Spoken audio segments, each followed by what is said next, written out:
상가 임대차 계약을 체결한 상가 임차인은 상가 건물 임대차 보호법의 보호를 받아 10년간의 갱신 요구권도 행사할 수 있고 권리금 회수 기회도 보호받습니다.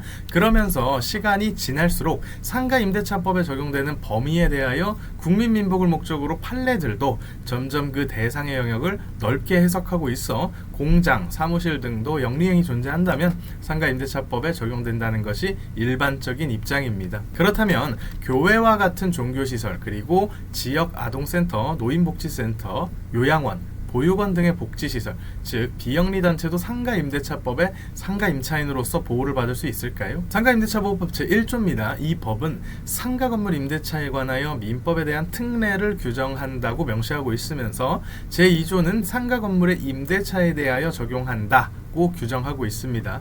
즉 민법에 대한 특례인 상가임대차보호법의 적용 대상은 상가 건물을 영업용으로 사용하는 임대차에 한하는 것으로 말씀드린 비영리단체는 이 법의 적용 대상에서 제외됩니다. 현재까지 비영리단체에 대해서도 이 법을 적용할 수 있다는 대법원 판례는 없습니다.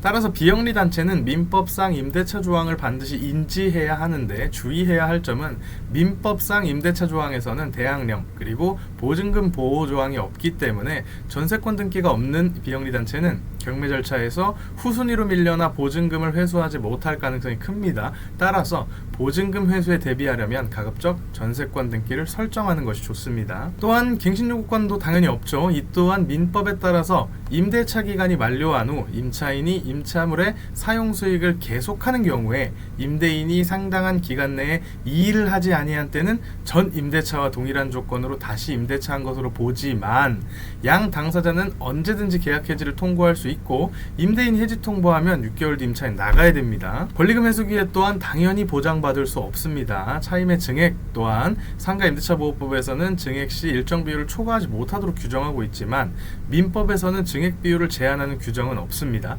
따라서 임대인이 대폭 증액할 거야 라고 요구해도 임차인 대응 못합니다. 다만 비영리단체가 사업자 등록을 한 경우가 간혹 있는데 이 경우에는 상가임대차보호법의 적용 대상으로 인정되어 앞서 설명드린 보증금, 갱신요구권, 권리금 회수 등에 대한 보호를 주장할 수도 있습니다.